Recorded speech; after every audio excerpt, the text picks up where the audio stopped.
5 sa utak, 5 sa kamay. 5 sa utak, 5 sa kamay. Naman tayo eh, baby. 5, 6, ay, ito pala yung gagamitin. 5 sa utak, 5. Mama, di ba yung turo mo sa Ay, akin? oo, sige na. Ganito. 5 sa utak, 5 sa 5 sa kamay. kamay. 5, Oo, 6, Ay, hindi. 5 na sa utak, di ba? Anong kasunod sa number 5? 4, Ay, nabuing. 6, Pa, 6, Oh. 7, 8, 9, 10. Diba? Ganun lang yun. Kahit 10 malaki. plus 10. Oh. 10 plus 10, 10 sa utak, 10 sa kamay. 10. 10, Ay, hindi nga kasali na dyan. Kasi 10 na yung nasa utak sige, eh. 10 sa utak, 10 sa kamay. 11, 12, 13, 14, 15, 16, 17, 18, 19, 20. O, diba? Ang galing kong magturo, diba? Ganun lang yun. Ang technique kung paano ang English na siran. naman, praktisan mo. Hindi daw, hindi sila nag-i-English dyan. Ba't ba English na notebook? Ewan ko, basta Tagalog lang yung ano nila eh. Ano, Tagalog, Filipino, tapos English. Blue, Basta sky blue, basta ano lang daw sila.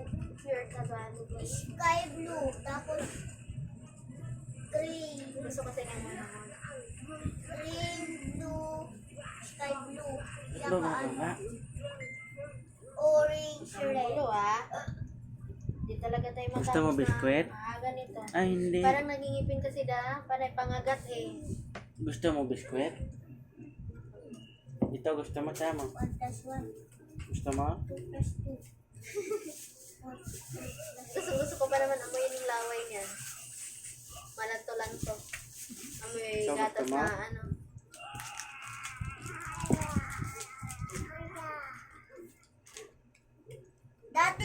Dati yan yung palaman ko sa candy eh.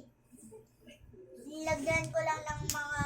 Dalhin ko sana pala yung mga biskwit kaya nalimutan.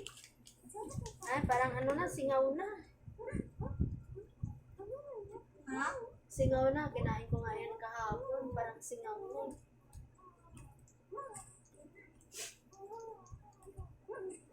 Turuan mo ako mag 1 plus 1. Kaya mo na yan, anak.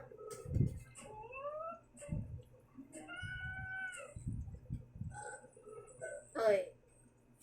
Ayan, sarap yung kamay mo. Yummy? Yummy? Kailangan ko yung Madami niyo palang binili. Hindi naman kasali yung iba. Sa mga kusog na. Sa mga project na yun, mga bond paper, Hindi pa construction. nga na. May kasama pa ako dito. Diyan niyo ha. May kasama pa